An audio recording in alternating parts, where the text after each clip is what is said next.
नमस्कार. रक्षाबंधनाच्या मनपूर्वक शुभेच्छा.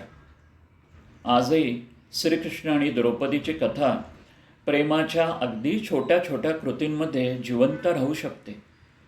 कदाचित तुमचा कृष्ण तो भाऊ असेल जो तुम्ही सुखरूप घरी पोचलात का याची काळजी घेतो.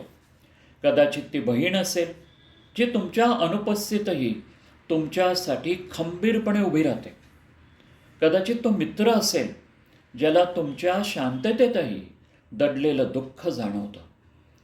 किंवा ती व्यक्ती असेल जी आयुष्य कठीण झाल्यावरही तुमची साथ सोडत नाही.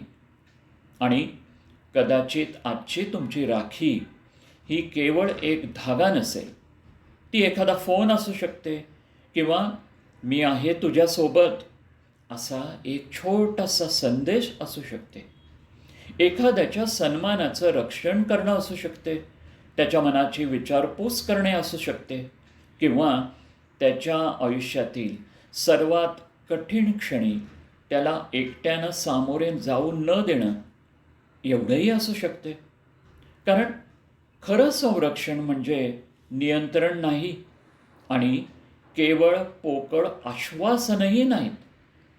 खरं संरक्षण म्हणजे आदर, उपस्थिती, निष्ठा आणि योग्य वेळी कृतीतून व्यक्त होणारं प्रेम. ज्या प्रत्येक भाऊ, बहीण, मित्र आणि जिवलग व्यक्तीनं कधी ना कधी दुसऱ्या कुणाला सुरक्षित, सन्मानित आणि एकटेपणापासून मुक्त असल्याची जाणीव करून दिली आहे, त्या प्रत्येकाला रक्षाबंधनाच्या मनपूर्वक शुभेच्छा. धन्यवाद. लेखक अनामिक. वाचन संजय इनामदार.